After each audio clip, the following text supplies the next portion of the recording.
मेरी तरफ से सबको नमस्कार, सत श्री अकाल एंड गुड आफ्टरनून। ये वीडियो मैंने हिंदी भाषा में बनाई है और इसका हेडिंग है कि कनाडा के अंदर international student, work permit holder और स्पाउस परमिट होल्डर जो ओपन वर्क परमिट के ऊपर हैं वो करोड़पति कैसे हो सकते हैं। मैं अक्सर देख रहा हूं कि वहां से आने वाले स्टूडेंट्स बहुत कम पैसे के ऊपर वो काम करते हैं।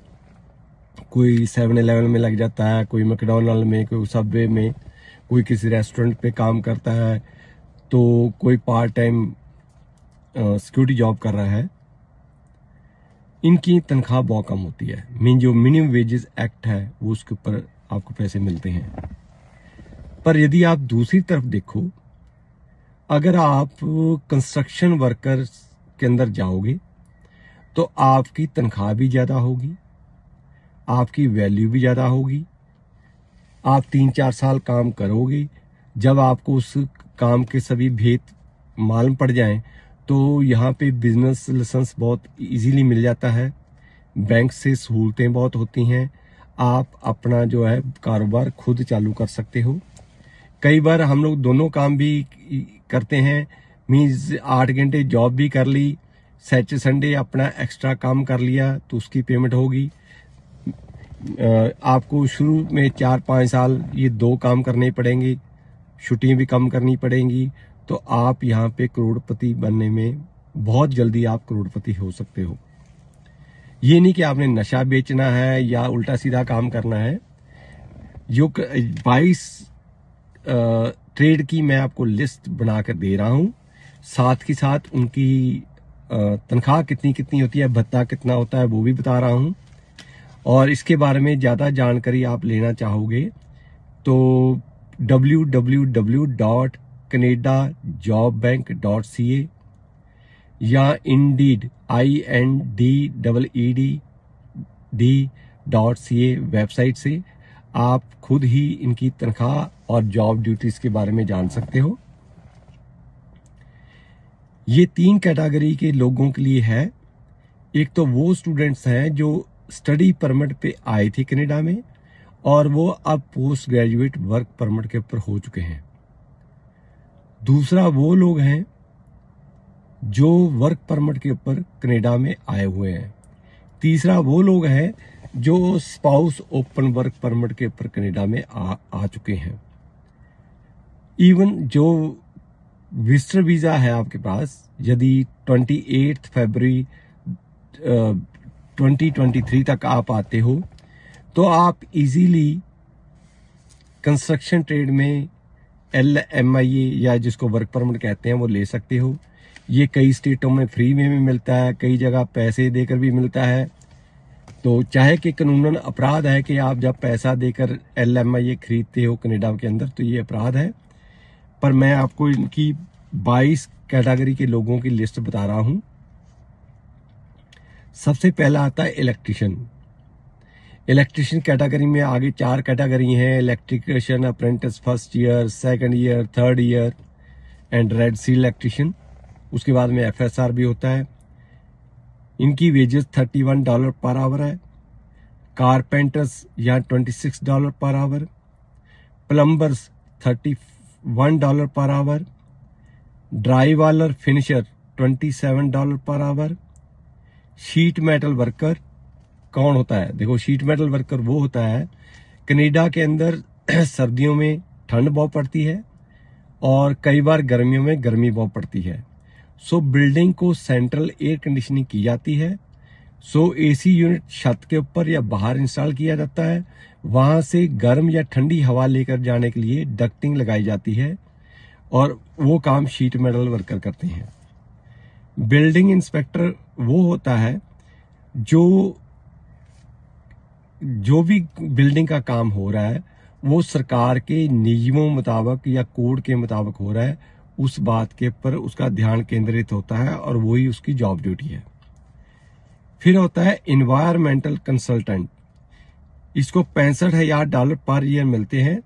इसका मेन मकसद क्या होता है कि बिल्डिंग के कंस्ट्रक्शन के टाइम के ऊपर कोई ऐसी एक्टिविटी ना की जाए जिसके ऊपर एनवायरनमेंट के ऊपर बुरा प्रभाव पड़े।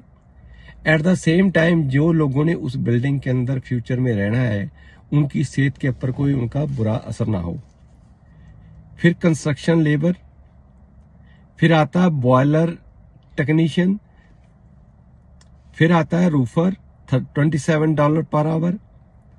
आयरन वर्कर किसको कहते हैं? जो सरिये मोड़ने का काम करता है, जो इंडस्ट्रियल यूनिट्स में वेल्डिंग का काम करता है, जो मैकेनिकल की इरेक्शन करते हैं, वो आयरन वर्कर के अंदर आते हैं। फिर आता है कारपेट इंस्टॉलर, इसको लगभग $24 पर आवर मिलते हैं। मेंटेनेंस टेक्नीशियन, जो किचन के अंदर अलग अलग तरह के अप्लायंसेस जैसे फ्रिज है, कुक टॉप है, फिर उसके अंदर एग्जॉस्ट के लिए होता है, डिश वॉशर होती है, तो इस टाइप के जो इक्विपमेंट इंस्टॉल करते हैं उनको मेंटेनेंस टेक्नीशियन कहा जाता है। इनको $25 per hour. Kitchen cabinet manufacture $22 per hour. Kitchen cabinet installer $22 per hour.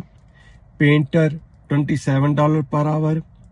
Steel stud framers, देखो इस काम के अंदर आपको लेजर, लेवलर, फिर आपके इंचिंग टेप, ये सभी काम अच्छे तरीके से आने चाहिए। फिर क्लीनर होते हैं जिनको अराउंड $20 पर आवर मिलता है। ड्राई वाल इंस्टॉलर, ड्राई वाल फिनिशर जिसको $27 पर आवर मिलते हैं। फिर लिफ्ट ऑपरेटर होते हैं। फिर कंस्ट्रक्शन हेल्पर होते हैं। इसके अलावा वहां पे आपके क्रेन ऑपरेटर होते हैं। क्रेन ऑपरेटर की तनख्वाह लगभग $65 पर आवर होता है। फिर उस बिल्डिंग के अंदर लिफ्ट ऑपरेटर होते हैं, फ्लैगर्स होते हैं जिनको अराउंड $22 पर आवर तनख्वाह मिलती है। इस तरह के ट्रेड्स हैं जिनके अंदर आप जॉब करके आप अच्छे पैसे कमा सकते हो। 4-5 साल ये काम करो, आपको उस जॉब के बारे में नॉलेज हो जाएगी। तब तक अपना, यदि वो रेगुलेटेड ट्रेड है तो आप रेड सील का एग्जाम पास कर सकते हो। उसके बाद में अपना बिजनेस लाइसेंस लेने में ज़्यादा पैसे नहीं होते हैं, कोई ऑफिस खरीदने की जरूरत नहीं है। सिंपली आपने वैन जो लेनी है उसके अंदर ही आपका ऑफिस होता है, उसके अंदर ही आपकी स्टोर होता है। जहां भी आपका काम चलता है वहां जाओ, अच्छे पैसे कमाओ और कनाडा के करोड़पति आप आसानी से बन सकते हो। यदि आपको और कोई इन्फॉर्मेशन चाहिए तो हमने कनाडा के लोगों ने भारत के पटियाला शहर के अंदर एक सेंटर खोला है जो सुबह 10 बजे से लेकर शाम के 4 बजे तक आपके हर फोन की रिप्लाई देगा, आपको फ्री ऑफ कॉस्ट इन्फॉर्मेशन देता है ताकि आप भारत से कनाडा कैसे आना है और यहाँ आकर करोड़पति कैसे होना है इसके बारे में फ्री में जानकारी देता है। Please stay connected with us. वहां का फोन नंबर है 9815101148 9882 95,000। Thank you very much. Please stay connected with us.